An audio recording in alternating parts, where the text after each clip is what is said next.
This is a HeadGum podcast.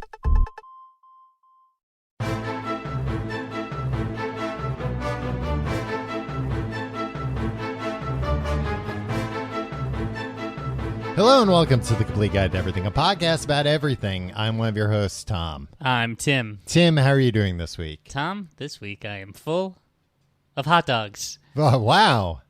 Veggie I dogs. assume this was the case most weeks.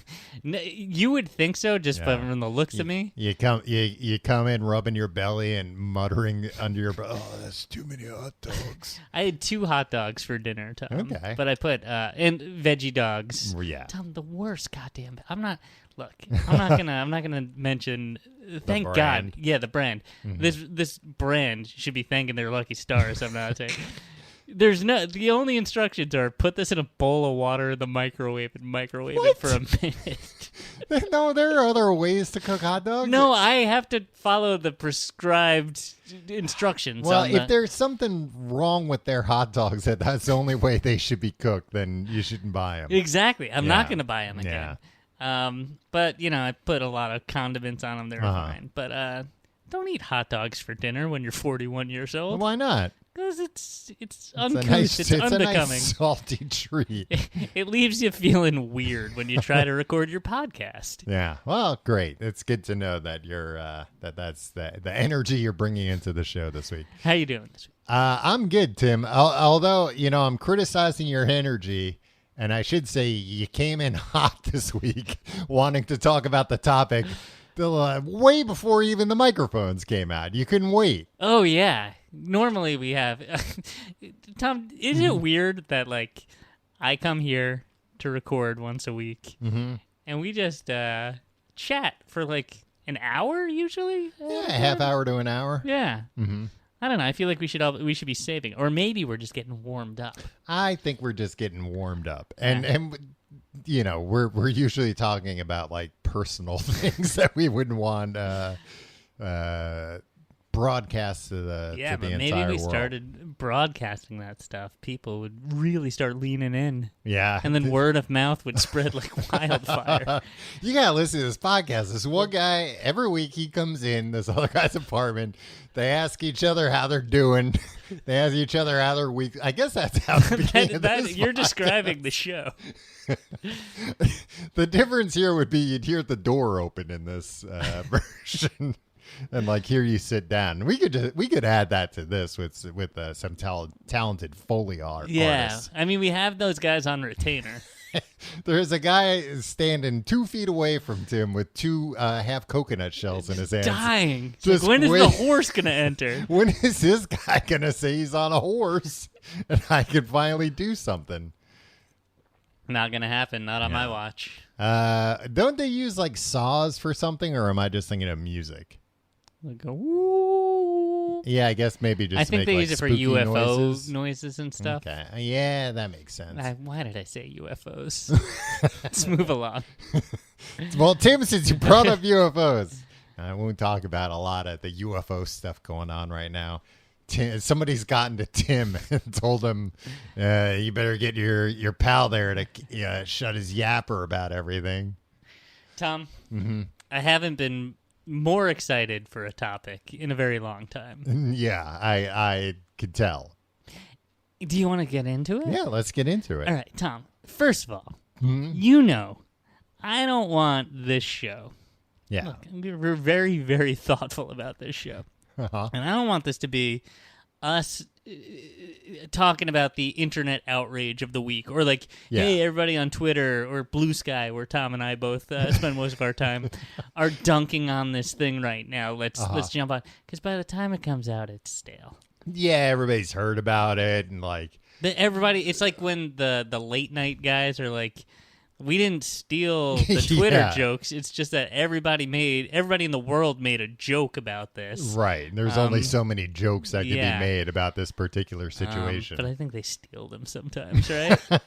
I don't think they steal them, but I think based on how many people I follow on Twitter that are writers for late night, and how often they seem to be on Twitter, yeah. I imagine that sometimes, yeah, it's like, oh, they didn't intentionally do it, but they remember like that wasn't your idea. You saw that. Also, people talk about like, oh, talk shows are dying and like whatever, linear television's dying. Yeah.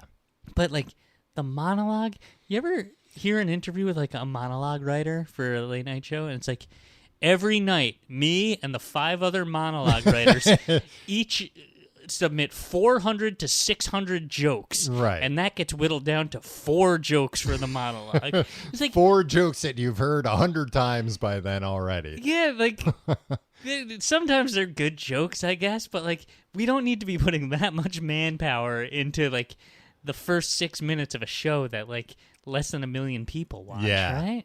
Yeah, well, I mean, that's why like all those shows are losing money at this point. Yeah, but it just seems like, guys, I mean, if you wanted to have one guy writing 450 jokes a night, or just like 5 guys each writing like 5 or 6 jokes. I mean, or they could just read Twitter. It would probably be a lot cheaper for them to just DM people and be like, "Hey, can we use your tweet? We'll Venmo you $1,000." Yeah.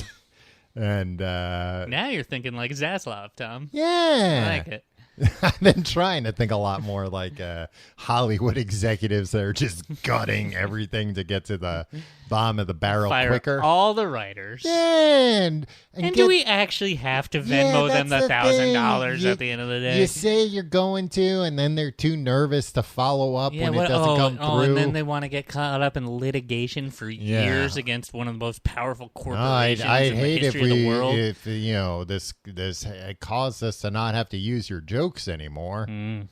I should run a network, Tim. I got all these good ideas. I think if you were installed as a CEO of a major corporation, I think you'd slot in. Like, I think you'd get up to speed in a second and really enjoy being the worst person you could be. Well, hey, anybody listening out there that's sitting on a board of directors, you heard it. Why not hire me as your CEO? He's corruptible. But for the shareholders, for shareholder value. Yeah. And your own. Yeah, of take. course my own. But how is that different than any of these guys? That's why I'd be so good at it. I know. No, but that's what I'm saying. Like, we're here being like, they're despicable. And I think the difference between you and me is if tomorrow they said, Tim, we're going to pay you $250 million to be despicable. You'd be like, I would say no. I'd say yes. Yeah, you'd be like, we'd all say yes. All right, but on my first day I will strangle no more than 20 people. That's where I draw the line. You don't. You metaphorically strangle them. No, I'm saying literally. $250 million. I'll watch. You think that's what they want life you to do? Drain from somebody's eyes as my hands are wrapped around their throat. Tom, if there was a very bad person that did bad things, and you saw them do it, and they did it because they wanted to, not because of anything else, how much money would it take for you to I guess be an executioner? I mean, it very much depends on what the bad things were. I'm talking about awful things that we can't even talk about. Okay. Yeah. So, first class crimes, is that a phrase? Could you take Capital a life under crimes. any circumstances? Yeah. I don't think I could. I think I could. I'm against the death penalty, but I think I could do it. Yeah. And that's again, Tom. I feel like if the city or if the feds offered you a lucrative contract to be an executioner, you'd be like, I'm against the death penalty.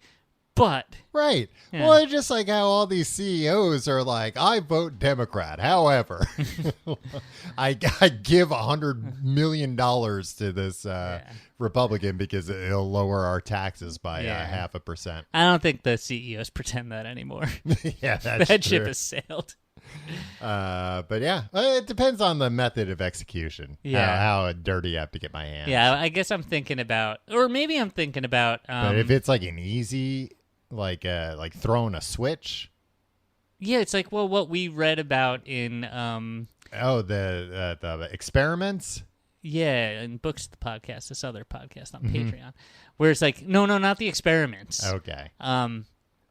The idea that somebody had was like, hey, if the president wants to launch a nuke, why don't we put the nuclear codes inside a man's chest? Yeah, so he has to kill somebody He has to with his murder. bare hands. He has to cut the guy open with a knife and Yeah. murder him in order to get the nuclear codes, because like that means that he'll have to take a life. And like, yeah. And I think if I were president, I'd be like, well, I'm not going to do that. Sorry. Well, our current president wouldn't be able to do that, Tim. He'd be easily overpowered by the man with the... he'd be like, I know I went through with getting the nuclear codes sewn into my chest, but like, it's going to take too long for this guy to kill me. I'm just going to push him over, get him to stop. I mean, also the guy, like, that would be a fucked up job, right? Being that guy? Yeah, that would have to be your whole job. It Yeah. shouldn't be like, we're going to sew the nuclear codes into your chest, and in the off chance, in the very unlikely case that we want to launch nukes, the president's going to murder you with a knife. Yeah. And they can also be like, and you'll need to do data entry. Right. Like, you got to come to work, and like your whole job should be that. Yeah. Right? Otherwise, like, you bring a Game Boy to work, bring a book, whatever. Yeah. You just sit on the couch in the Oval Office and just like do whatever you feel You like. always have to be within like 10 feet of the president, but you can do whatever you want. He Would asks you do to that? He asks you to keep phone calls to a minimum. Would you be that guy for like? No. No, it's like one term. Okay. All right. You probably want to see what the doomsday clock is saying at the time. You take it. Well, But it's- Tim, I'm always every morning I check the doomsday clock. It's 1 4-year term, and all you got to do is be near the president. You know, like you have butlers and service. You know, do whatever you want. You bring a book. You watch TV. They give you an iPad. Oh, nice. With like all the streaming services. Like they have a for free subscription for everything. Well, I would hope the president does. And then at the end of 4 years, they're like, here's 1 year of David Zaslav's pay. Here's a $250 million. Well, yeah, $250 million. Yeah. How invasive would the operation to get these put inside? Not at all. Like, Not at or all. like standard outpatient. It would be like outpatient. when they do like knee surgery nowadays, and they can just kind of like poke some things. Endoscopic Yeah, or whatever. endoscopic. That's the word. It would be an endoscopic surgery. Yeah. Okay. Yeah. You'd be. Now, you would drive there in the morning. Hopefully you get in like early, like 7:30. Yeah. You're home by 1 p.m. Oh wow, that's an easy day. Yeah. I get paid for the full day. Tom, this is part of the this is day one of the 4 okay. years. 4 years, like you're not paid out until the end of the 4 years. Oh, But- is that but- taking walking around money? Yeah, Okay. everything's taken care of. You're with the Okay. president. The president doesn't So I have can walking just around. always ask him. Yeah. I want to get an ice cream too. Can I borrow $10? Yeah, but it's not even borrowing because Yeah. he'd be happy to do it because Ah. he's gonna feel bad because he's like, I probably gotta murder this guy. I might have Yeah.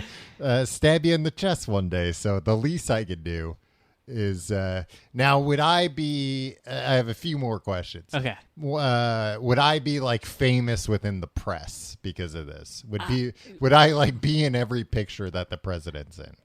Maybe. Mm-hmm. Do you see that as a good thing? I don't think so. I don't think I'd want to be, I wouldn't want 500 people on Twitter making a joke about me and then one of the late night hosts stealing one of those Yeah, jokes. I don't think you always need to be within arm's reach of the president. Okay. Because it's not like we gotta do the nukes like with it like like you just have to agree to be able to get to him within like a minute. Okay. What would be after the term is done? Yeah.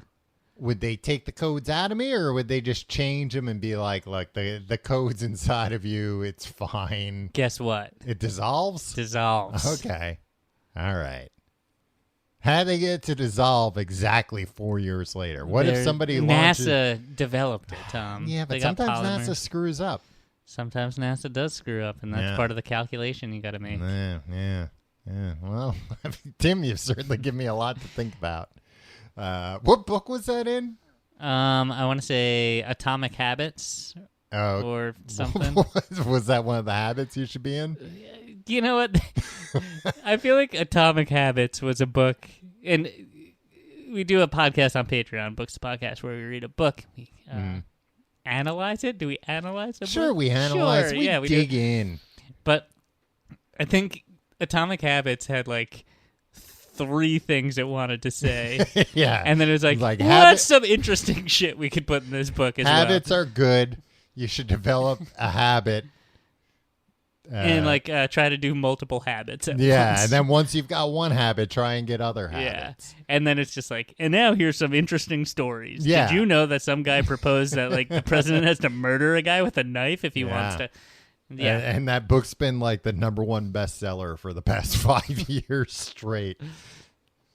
Hey. We should make a book about habits. We should. Make a book about the guy that gets his chest cut open if they want to launch. Tom, this could be a good movie in the vein of Dave. Yeah. Right? You know what? Like the president, like who the president is, I think got. I mean, it's silly to say it got politicized, but it did. And you can't make fun movies like Dave anymore, I think. Because then people are like, oh, but what is he? But what does Dave think about this issue? And it's like, oh, boy, forget it. We won't make a new Dave. Thanks a lot, everybody. Tim, if I'm installed as CEO of one of these entertainment companies, we're making a new Dave. Yeah. We're going to make 2 new Daves. Dave 2. Okay. And then a reboot. Like a full reboot. Okay. It'll be named like Steve. When you do a reboot, oh no, Dave 2, or just be called Dave. or it'd be called Dave 1. Okay. Good. But it would have a gender swapped lead. Of course. That's what you do with reboots. In most movies, you have to have a lady president because we have so many lady presidents now. Tim, well, speaking of politics, speaking of world affairs, I don't think you've actually said what we're talking about today. And a lot of listeners of this show, they don't look at the title before they have somebody else in their household start the podcast, so they don't know. Yeah, most people are listening to this, I think, in some sort of... against their will. Yeah, some sort of Saw situation. Yeah. They're chained to a pipe or a radiator. Right. In a dingy room with moisture on the walls. Moisture? Like just the like brown a sweaty walls. room? Yeah. And through like a loudspeaker, like an old school air raid siren speaker. This is piped in. Yeah. That's the primary use of this and podcast. then eventually it's revealed to them that the person chained up next to them has the key to the handcuff inside their chest. Exactly. And the room's filling up with water. Nah, not even that. They'll just keep playing the show. Yeah, no. This is the thing that's gonna drive them. Other guy's like, please do it. Please just take it out of my chest. We Didn't Start the Fire, Tom. Yeah, that's a what song we're talking about this written week. by Billy Joel, performed by Billy Joel. Yeah. Improved upon by Fall Out Boy. Oh boy, not. We'll get to that. Or should we not get to that? Should we talk about that first? That's what's relevant. Let's get this out of. So, yeah. So this is newsworthy. This is ripped from the headlines. Yeah. Fall Out Boy, as of this recording, I think it was yesterday, was it? Mm-hmm. Yeah, I think, This week. Yeah. Hold on. Hold on. Take a step back. Mm-hmm. We Didn't Start the Fires, a song written and published by American musician Billy Joel. The song was released as a single on September 18th, 1989. Mm-hmm. And later released as part of Joel's album Stormfront on October 17th, 1989. Tom, you like the name of that album a lot, right? I don't like it. You have a shirt for that album. Tim, I have a magazine subscription. A list song. Its fast-paced lyrics include brief references trying to make We Didn't Start the Fire sound like a BuzzFeed article. It includes brief references to 118 significant political, cultural, scientific, and sporting events between 1949, the year of Billy Joel's birth, and 1989. In mainly chronological order. Yeah. I was going to say, I never realized that it's, I think maybe I did know that in the past, but forgot it that it's, or just hadn't thought about it, that it's like from his birth onwards. Yeah. Which makes sense because, like, yeah, where do you start otherwise? Right. And also, well, I don't want to get into the origins of it, but like it pretty much because it was released like right before or as during the fall of the Soviet Union. Right. It was a very And significant event. Basically chronicled the entire Cold War from an American perspective. Yeah. Like everything cultural. Well, and also, like any good baby boomer, Billy Joel thinks what happened during his life is by far more interesting than anything else that's happened. Tom, do you know the origins of this song? No.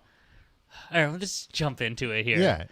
Tim, we're 20 minutes No, in. but I keep thinking I'm going to go back to Fall Out Boy. Look, well, maybe we'll mix things up. Yeah, hey, this will be like a Tarantino movie. We'll be jumping all around. Hey, this doesn't have to be in chronological order. Yeah, I mean, I like that. It's like, this could be a Tarantino movie as I'm saying that I need to do this in chronological order.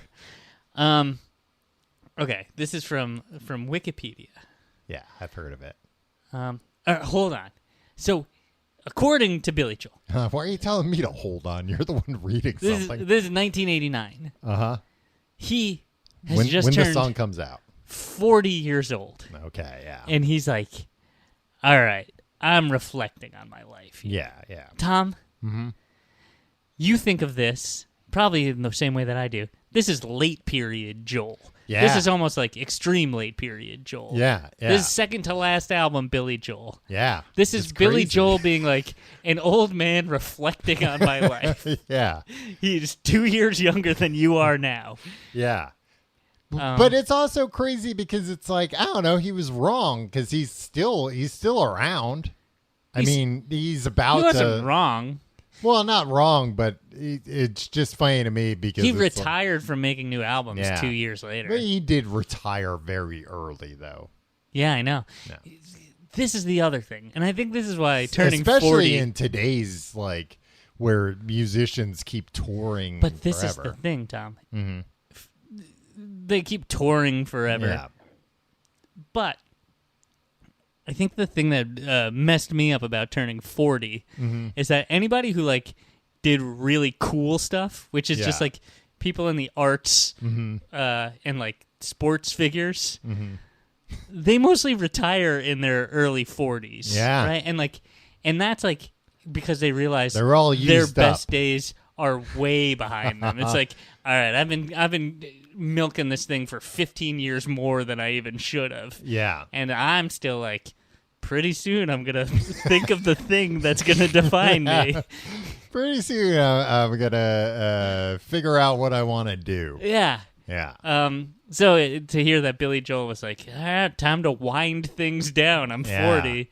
And a 1989 40 is different than a 2020. Yeah, I think that's also true. Well, I mean, I've talked on this show before about how, like, I have a distinct memory as a kid of a joke on, I think, SNL about the Rolling Stones going on the Steel Wheels tour and it being called the Steel Wheelchairs tour because they were in their like 40s, maybe 50. Yeah. And it was insane that it was like, no, now this is too much. Like we've joked about them still touring, you know, for the past 10 years, but now who wants to see these old decrepit men up on stage? And this was 30 years ago that they were making these jokes. So I think a lot has kind of changed with that idea, but I think certainly in the 80s and early 90s, there was this idea of like, once you're 40, nobody wants to hear your music anymore. Right. And by and large, that's true even with the bands that I like. Oh yeah, but it doesn't mean you have to like stop playing music and stop writing music. No, everybody should do what they want, but I don't have to listen Yeah, to it. yeah. Sometimes I do listen to it. And sometimes it's good. Okay. He was hanging out with Sean Lennon, John Lennon's son, who was 21 at the time. Okay. And his friend, George Harrison. Sean Lennon's friend, Billy Harrison.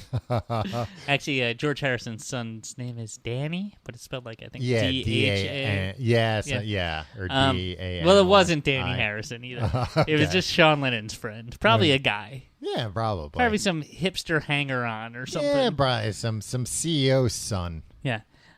He said, "It's a terrible time to be 21."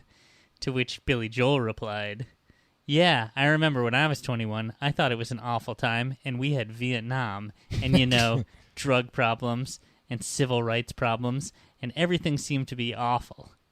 And then did he just, walk over to a piano? Sean Lennon's friend replied, Yeah, but it's different for you.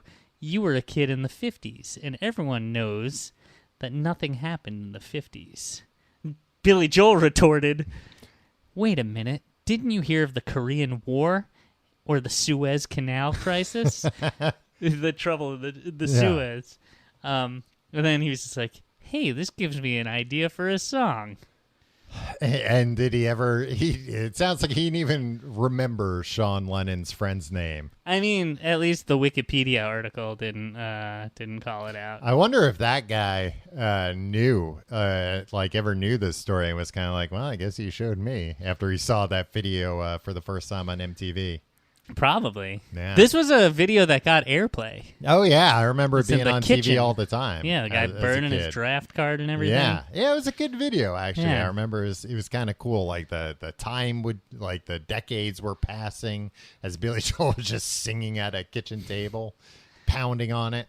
Now, Tom, do you think Billy Joel would take offense to someone in 2023 saying it's a shitty time to be 21?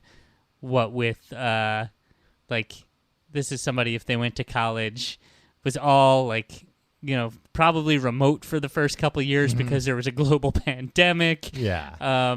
There was massive unrest in the streets where, there were curfews imposed on major cities. There's horrible global warming and late-stage capitalism is, causing inequality to be worse. I think Billy Joel now would be like, yeah, this is a pretty shitty time to be 21. Do you think he's just like, nah, man, haven't you ever heard of the Suez Canal crisis? You think this is bad? Oh, boy, I had to live through that crisis in the Suez. Or do you think he's just like, I don't know, man, I live in a $75 million house with a bowling alley in it, and, you can't, I can't possibly comment on this. I don't Actually, think you know he what? would take himself out of the I think he's a Long Islander. He's got an opinion. He took himself out of the conversation, Tom, 30 years ago. Yeah, but he's still got opinions about shit. Yeah, I don't hear him all that often, though. No, I think probably his wife hears him. Yeah, his 23-year-old wife or whatever. I think his only opinion is yes, I would like another bottle of wine. Yeah. And yes, I am going to drive myself home. That it is funny. I mean, that's a very boomer thing to do, to be like, oh, I'll write a song about it to show this teenager that my life was harder, but also more interesting. Yeah, because the thing is, Billy Joel's right. A lot of crazy shit happened during his life, but it's he wasn't in Vietnam. He was in the Korean War. He was just being the local piano man. Yeah, there was they put bread in his jar. Yeah, as they sat at the bar. Yeah, and he's like, "Come on, what am I gonna do with this? Put some money in the jar." Every night I've got to take all this bread out. Yeah, he didn't mention it in the song, Tom, and this is an oversight. He should have mentioned how back then they called money bread.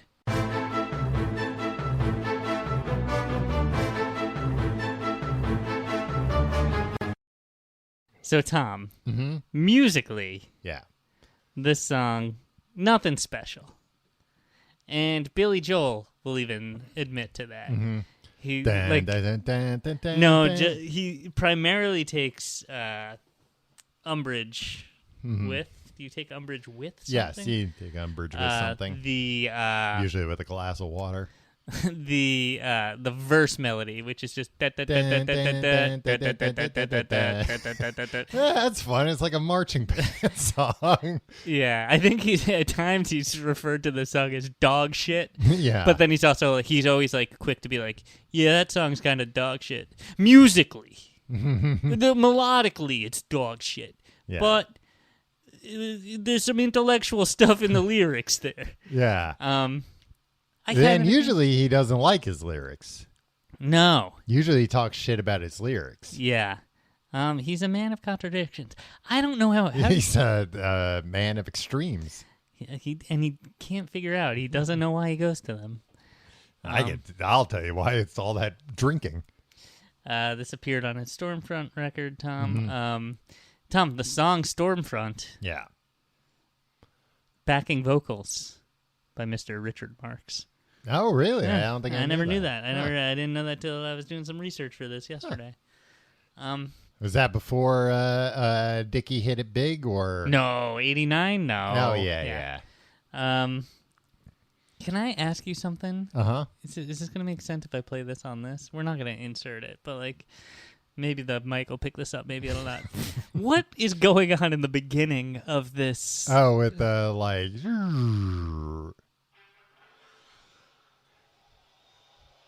yeah, it like kind of sounds like it's like a live crowd, but yeah, not but what really. is that first thing? Is that like a guitar going like Yeah, I don't know. I think it was probably just he thought it sounded cool. It does sound cool. I guess. Maybe he was trying to recreate the at the beginning of Allentown. I mean, I was going to say, I think he's just a guy that likes having a little sound effects kick off his songs. Tom, I'm getting so good at playing Allentown on the piano. I'm glad to hear it. Maybe you should move to Allentown. I'm not going to move to Allentown. Sounds pretty dire there. They're closing all the factories It down. sounds like it was dire there 30 years ago. I can't imagine what it's like now. It's probably nice now. I'd be remiss if I didn't mention there's a kid at the bus stop, Brandon. Not Joe Brandon. All right. Brandon, when a kid I knew when I was like, 7 years old. Are old. you talking about today? No. Tell me about some kid you talked to at the bus stop. No, when I was 7, I talked to this kid. Okay. And You took the bus to school? yeah, Yeah, I knew that. pink bus. It's crazy. Yeah, all the buses had colors. Yeah. It's like, so And the kids would remember. all the buses had colors, and they put me on the girl bus. It was a pink bus, and I expected a big, like, I was like You thought it mortified. would I was actually like, be- yeah, because I was like, Right. I'm gonna show up to school in a big like Barbie bus, and Yeah. like, And hey, the it's whole school's gonna 1989. be waiting outside to laugh at Yeah. me. No, it just had a piece of pink construction paper in the Yeah. window. It was a yellow school bus. It was fine. And I would argue these days that wouldn't even be a problem. No. Everybody. I'm actually kind of surprised that they've back then. ungendered the colors, which Yeah. is a good thing, which is a positive thing. Uh-huh. So, I'm kind of surprised back then that they would have had a pink bus just because they had to have known like, oh, Yeah. every freaking 8-year-old boy is going to be. I think what happened Mm-hmm. was they had like 6 bus routes or whatever. Yeah. And they had to have colors, and they're just like they bought a thing of construction paper, and That they're was like, one that "What came are with the it, colors in here?" Okay, yeah, like, there's only 6 colors of paper in here, so we got to use one of those. Yeah. Anyway, Just pick out the colors so we can get back to molesting the children. Brandon taught everyone at the bus stop his parody version of this. Uh-huh. I didn't fart, you liar. I love that. It's such a good version of it. Did you have that at your bus liar. stop? Oh, you didn't have a bus stop. I didn't have a Oh, bus sorry. stop. No. You lived I real went- close to the school. I went you to shouldn't school have had in a a bus. limousine every day. If you had gotten a bus, I'd be like, no, cut the Reynolds bus out of the budget here. I know that I was mad that I didn't get to take a bus to school because that was, something from cartoons. Yeah. And I think my parents weren't thrilled just because they were like, well, we're close to the school, but like I still have to take him there. Right. And, the fact that my drive is like 2 minutes shorter than like your parents' drive would have been. Tom, I got news for you. You to the school, to the elementary school, to the grade school. Mm-hmm. Oh, yeah, the grade school was comparable to me walking to the bus stop. Yeah, the grade school was like 2 blocks away from my house. Yeah, that was... Yeah, because I remember... If you needed your mommy to walk you there or drive you there, Tom. I was going to say, I remember even as like a pretty little kid walking... You were a pretty little kid. Walking to the grade school. The teachers talking about it in the teacher's line. Walking to the school alone when I was like pretty young. I think second grade I started going. No, second grade I was definitely walking to school and home by myself. But maybe even younger. Probably not elementary school, probably grade school. Well, we'll go into the archives and figure it out. There was a crossing guard to help with the big street. And I just want to point out the when you made a reference to molestation, it didn't happen in the grade school. It happened in the high school. Yeah, but I saw also you weren't making a tasteless joke about like, hey, this is like this was something that happened. Yeah, it was in the school district. Rampant in our school district. It happened. It was rampant. Yeah. It's something we're not happy about. It seems like it got more rampant after we left. Yeah. Because we weren't there to, keep everybody in line. No, because the teachers who were doing it when we were there is so obviously that we knew as like, dumb kids, dumb teenagers, like, oh, these guys are creeps. When other grown men came to work there and they realized, oh, these guys are creeps and nobody does anything about it. Maybe I'll become a creep. Yeah. And, they kind of like took on a mentor relationship. Yeah. Tom, some alternate titles that Billy Joel kicked around for this.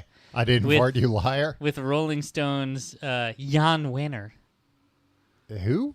With Rolling Stone magazine? Yeah. Okay. Why was he kicking him around with a magazine writer? Because this guy from Rolling Stone like inserted himself into all fucking music stuff. Dancing Through the Fire. And Waltzing Through the Fire. Waltzing Through the Fire. Ugh. Yeah. Dancing through. Yeah. We didn't start the fire. It was always burning since the world's been turning. How could it have had a different title? Would those lyrics have changed? Probably. Or I guess you could say Dancing Through the Fire, it's always been burning since the world was turning. Yeah. We didn't start the fire is good. Even though like the song doesn't really allude to that idea. I mean, or is it just like this is all the messed up stuff that happened in my life? And not all of it is some of it's good. Yeah, but it's just like it's not the baby boomers' fault, guys. We didn't do this. Yeah, look at everything that happened. Stuff was always fucked up. Yeah. And we tried to fight. We tried to fight it. We did. No, they're good. They're good folks. I'm just looking over some of the lyrics because, like, I've heard the song a million times, but I'm trying to see if there's. I mean, there's a lot of stuff even now that I'm like, I don't know what this is. Pan Moon Jam. Pamoon John. What's that? It's complicated. It's kind of like it's a border village in Korea, and it was the location of the truce talks between the parties of the Korean War. Tom, you're as bad as Sean Lennon's friend. You didn't know about the Korean War. Tim, look, I'll level with you.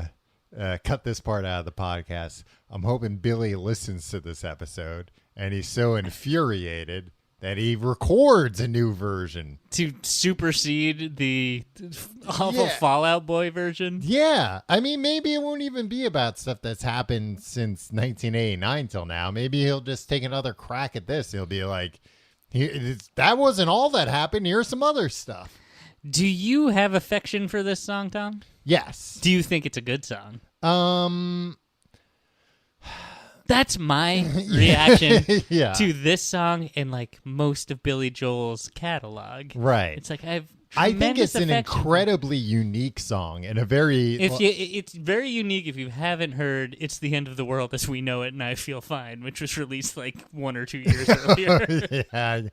yeah. I didn't think about that. Maybe Billy Joel was like, "This is the start of a new genre, list music."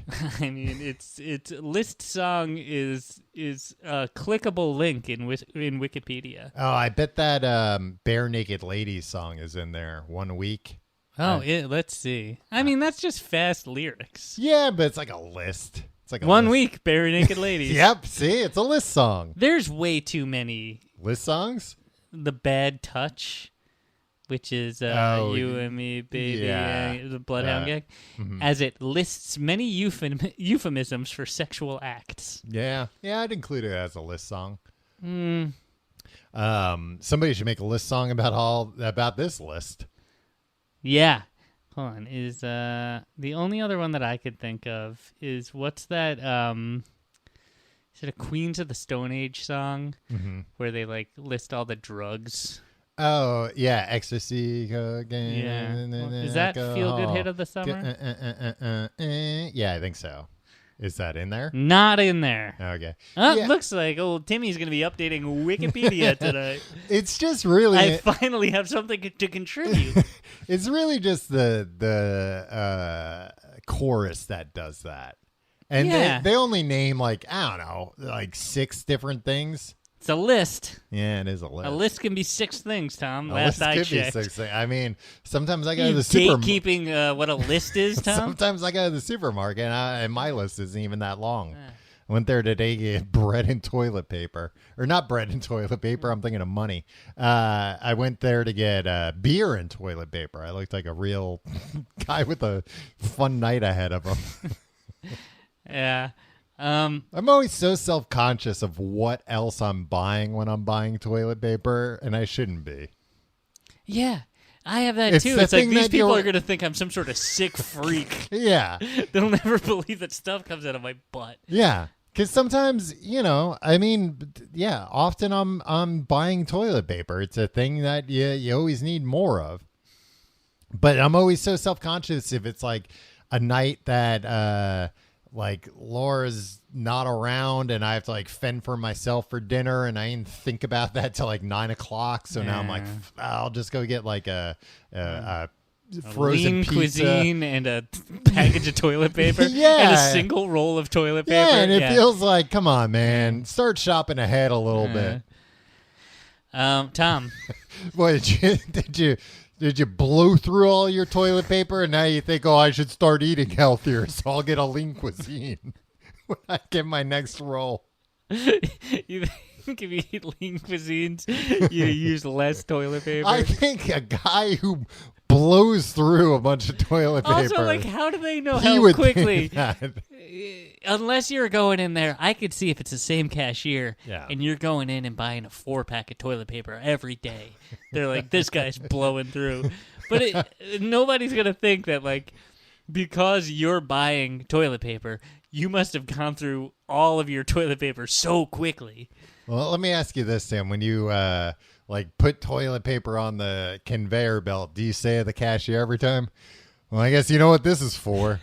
I always just go, it's not for me. Fuck it for somebody else.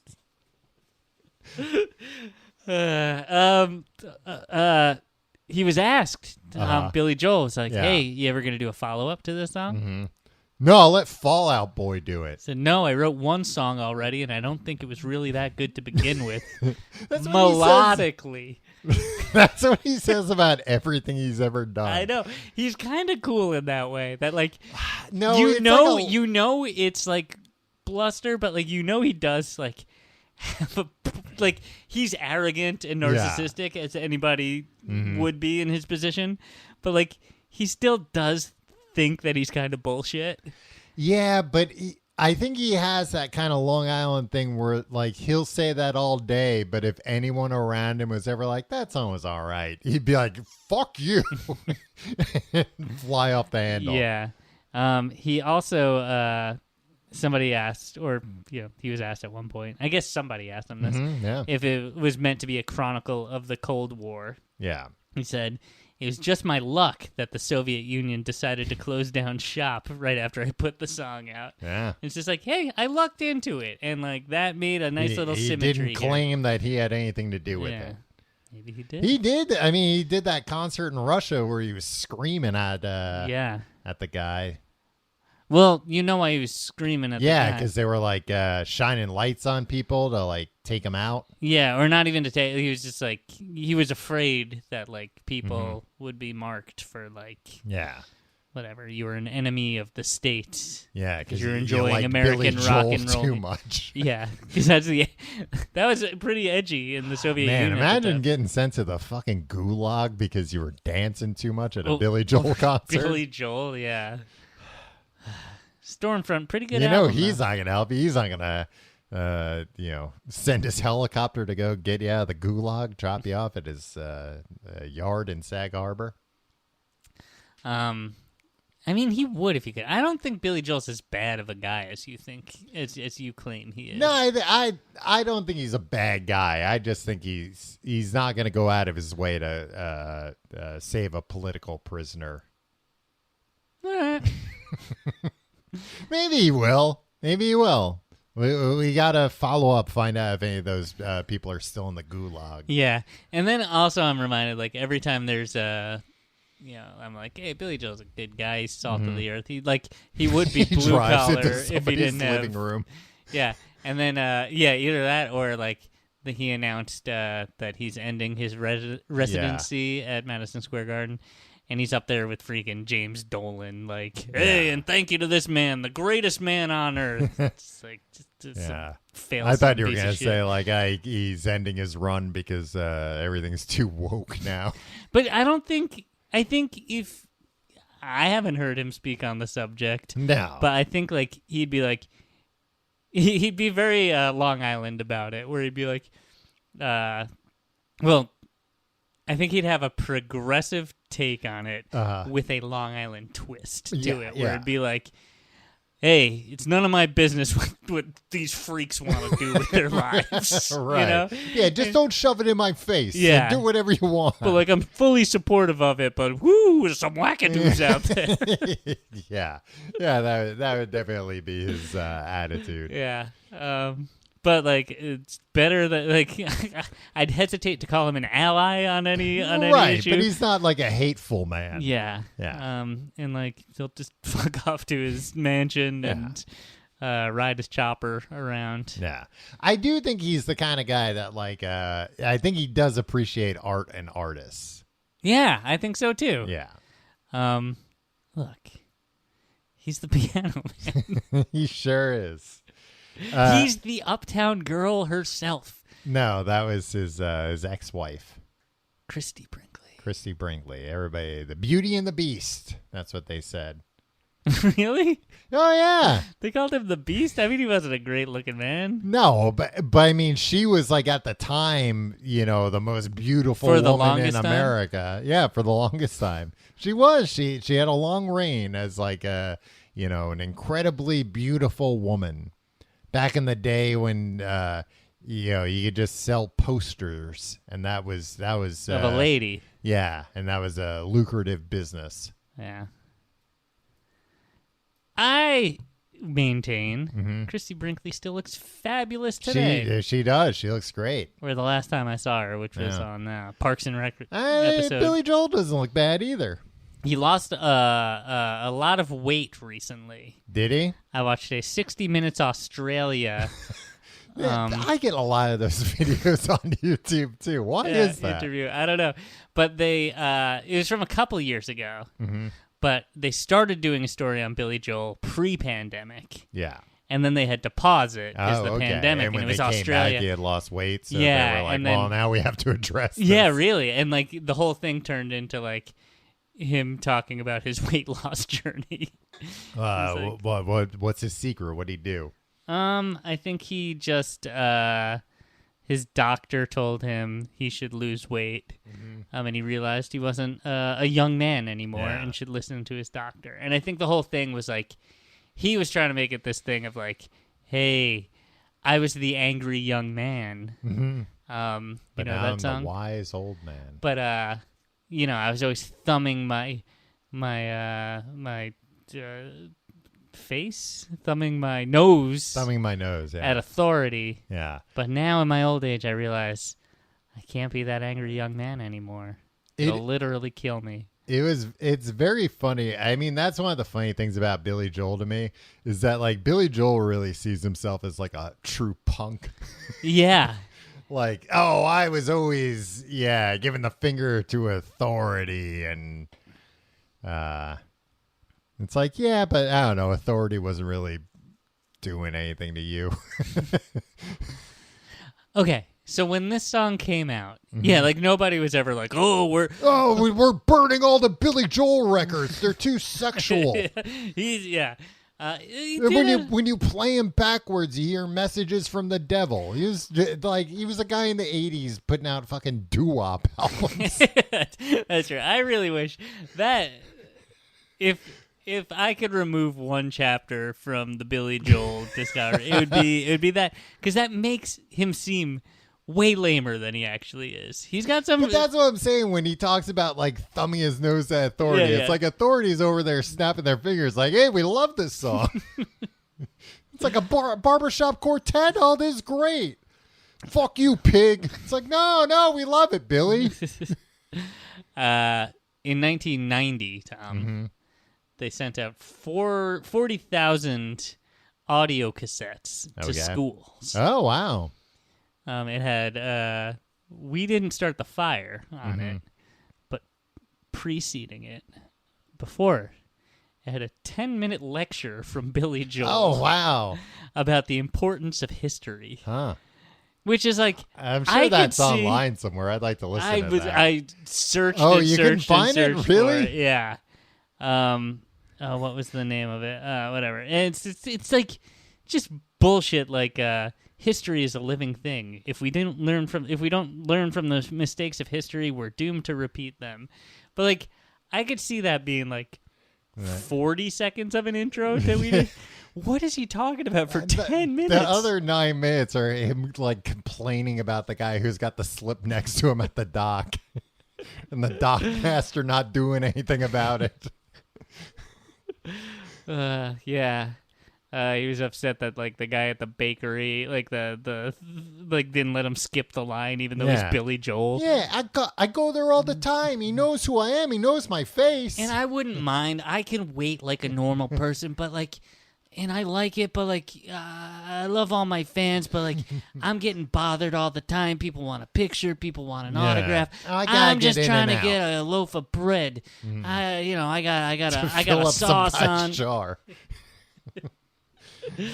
Tim, I feel like we haven't talked enough about the Fallout Boy version.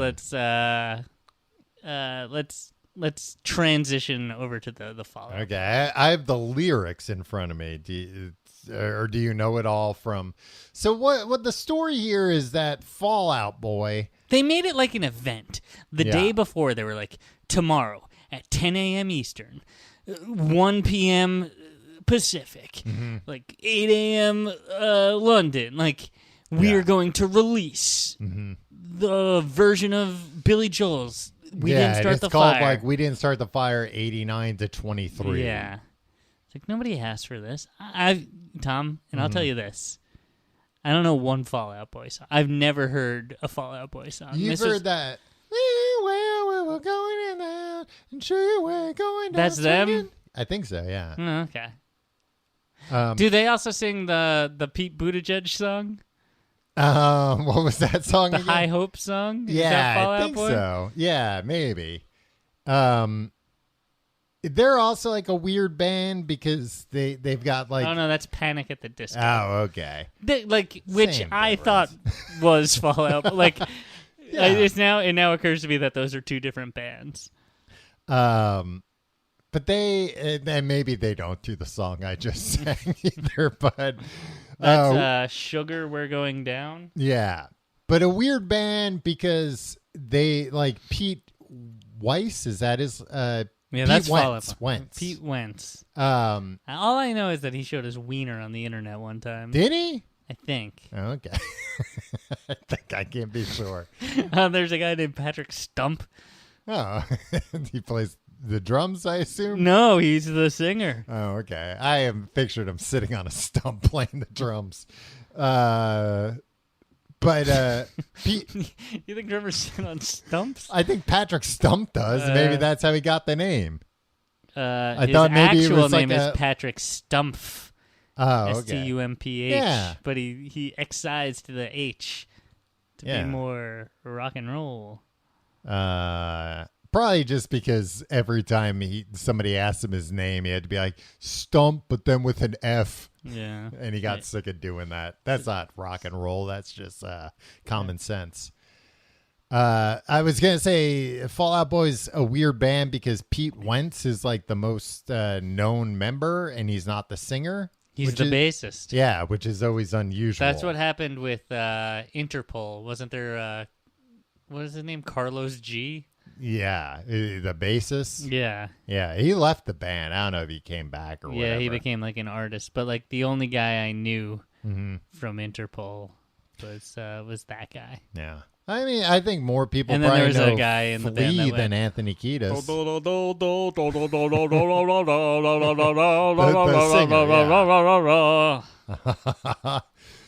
Good band. So the thing that I think really stinks about this is there's a bunch of things, but the big one is that they're like, oh, we should do this. When I'm sure if you look on YouTube, there's like hundreds of people that have had this Yeah, idea. But those are ukulele versions, Tom. It's just not that great of an idea to begin with, and then it's not executed well. Right. Carlos D. Carlos D, not G.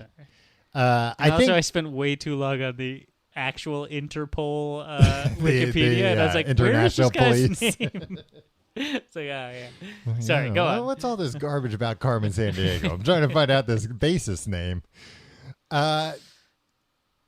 Yeah, my primary problem with the lyrics to this new version is that they are not chronological. And Billy Joel's is not always chronological, but it's like close. It's like year by year, pretty Yeah, chronological. so it's like, I yeah, remember this in the liner happened, notes of like- Stormfront, in the lyrics, uh-huh.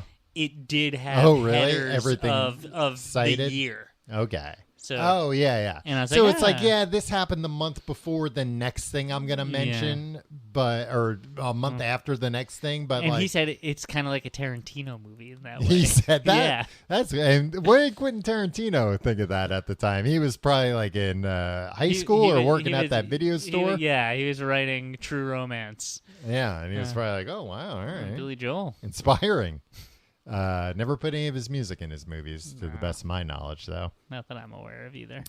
But yeah, the fact that the Fall Out Boy version is not chronological, I feel like they missed the whole fucking point, which They is it's impressive that he found a way to rhyme all these things still in order. If you were going to just pick out of the fucking ether anything that's happened in the last 34 years and make it rhyme in any order, yeah, anyone could do, not anyone, but most people could do that. Yeah, and honestly, Tom, maybe Billy Joel. Well, I corrected myself because I didn't think about people in comas. Yeah, they can't write lyrics. And you Tom. shouldn't ask that of them. You shouldn't expect that. I think Billy Joel might be behind this Fall Out Boy thing. I think he hears people like us talking shit about We Didn't Start the Fire, and not melodically. He understands that Right. melodically is not great. Uh-huh. But I was always like, that song's kind of cheesy, and like, Yeah. and then I was just like, actually, that's like the Fall Out Boy version made me reflect on the Billy Joel version and be like, that's actually pretty impressive that he was able to do this. Yeah. That not even Pete Wentz and Patrick Stump could pull off a similar feat. I'm just looking at some of these lyrics. Let's go. Let's do it. You know what? The other thing is when it's like super recent history, and like there's like a section where it's like black people who were killed by police officers. Yeah. It's like, and they're like, hey, let's make a verse of all those names. And it's like, guys, are you guys the ones to be doing this? Yeah. Well, but it's not even that, because I'm looking at this one example. Meghan Markle, George Floyd, Burj Khalifa, Metroid. Metroid, guys? Also, that Metroid came out in 88. And that's what you're going to rhyme with George Floyd? George Floyd, Metroid. Also, it's like, this is a lot of this stuff is very charged and very recent. Yeah. You got to be careful how you present things. It's Right. like, what rhymes with George Floyd? Metroid. Okay, yeah. Yeah, Well, Metroid's cool. I think that's one of the other big differences is that because they, JFK blown away. What else do I have to say? But it's like at that time that it happened 26 27 years ago, yeah, or 26 years, yeah.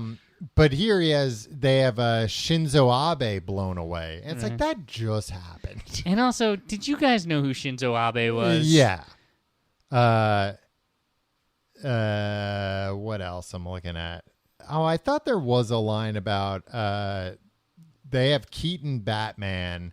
I thought there was something Keaton 89 or Batman 89. And it's like, but nobody called it Batman 89 back then. Well, you made up a thing that wasn't in the song and got mad about it. So Yeah, that's fine. I'm not going It's to dig fair. Fallout Boy for that one. Fermi Paradox, Venus and Serena. Fermi Paradox. Why? That's okay. What's the Fermi paradox? The Tom? Fermi paradox is the paradox of if there's so many planets out there, so many galaxies, and there has to be intelligent life, how come we haven't been contacted by any of them? Okay. And it's this. I think it's like a astrophysicist Fermi that came up with it. And it's like, yeah, but it's like, I didn't realize that is even something that came about in the last 40 years. It's not. It's certainly not. You don't think so? No. I mean, it could be. Yeah. And then, I mean, the biggest cringe part of this, World Trade second plane. What else do I have to say? Also, plain and say? Yeah. Blown away. What else do I have to say? Yeah. Away, say. They rhyme. Plane and say doesn't. And And that's also, second plane, like, the first plane also was caused a lot of significant. problems. Yeah, exactly. I'm not sure if you kept paying attention to what happened to the first tower after it got hit. But I think that's the other thing that, and I read something from them where they kind of defended that by being like, well, we were trying to think of like what's our generation's JFK, and they're 100% right that those are very equivalent American events that happened. But it's like, but you didn't have that attention to detail about the rest of the song, And like also the that attention part to didn't detail. rhyme. Yeah. And didn't it come like at the beginning of it, or did it come at the end of a verse? No, it's at the very end. It's Okay. where JFK blown away Okay. would be. And he didn't mention the Rock and Roller Cola Wars, which continued beyond Tim, we're 1989. still fighting them. I know, and they're remiss not to mention it. Also, for a band named for a Simpsons character, Yeah. 1989, freaking one of the most influential television shows of the last 40 years. Mm-hmm. Debuted The Simpsons, and you're not going to mention The Simpsons. And you know who else they don't mention? What? O.J. Simpson. Yeah, they don't mention O.J. Simpson. I'm looking. I don't think they mention Ukraine, maybe? They don't mention COVID. You don't mention COVID? Like, yeah, sure, Billy Joel, like, didn't hit everything, but he hit the big ones. And, like, yeah. The thing that if you made us don't- all stay inside for a year didn't make the list. Yeah, if you think 40 years from now, COVID and what's going on in Ukraine right now aren't going to be huge, COVID more than Ukraine, I think, hopefully. will be the bigger, more people died. It was a global thing. But I mean, Ukraine, it's I like like that you've suddenly gotten yourself tied up in this thing about well, having to defend. I don't want to say that like what's happening in Ukraine isn't important. I know, Tom. Can But we I- just say for shame, Fallout Boy, to put Tom in this shame. in this Look, in this now position? I'm gonna get canceled. Unbelievable. If you like the show, you can find out more at tcgt.com. You can find all our social media links and whatnot there, our subreddit, our Discord. They're great times. Check out our Patreon at patreon.com/complete guide. You can find episodes of Books of Podcasts. This week we're wrapping up the novelization of Once Upon a Time I in was gonna Hollywood. say One Tree Hill. Once Upon a Time in Hollywood by Quentin Tarantino, and you're thinking, oh, but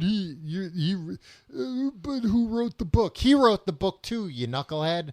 Patreon.com/complete. Listen, you idiot. Now go over there and pay us $5 a month. to listen to us.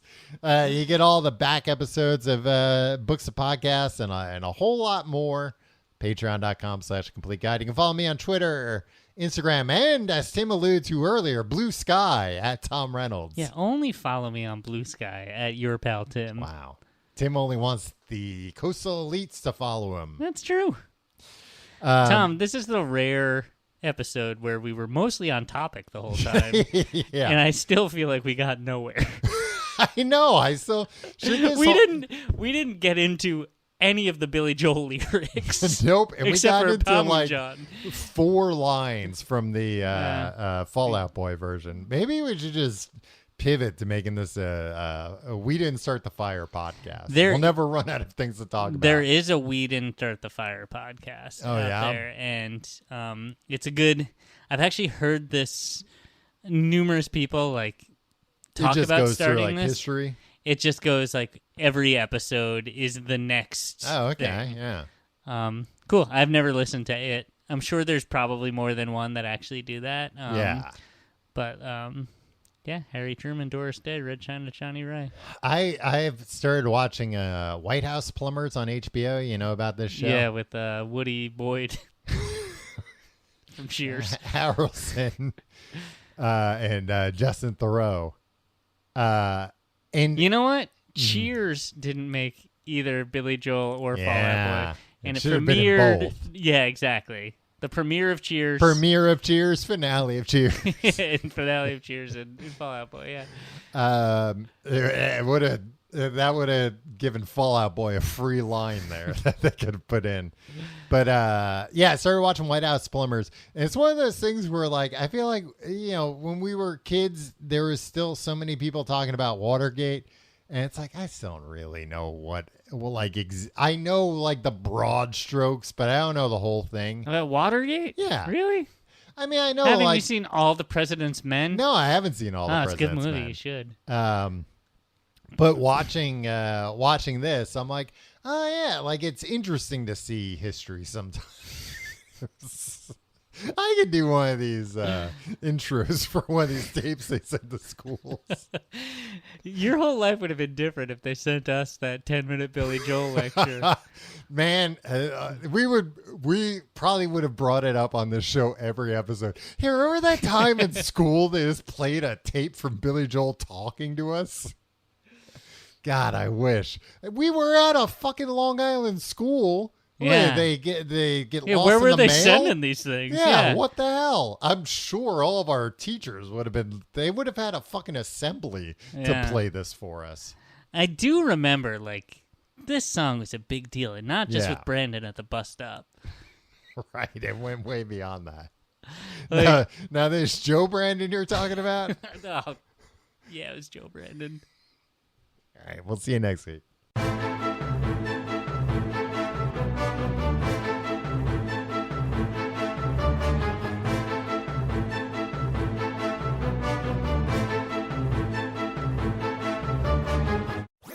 That was a HeadGum podcast.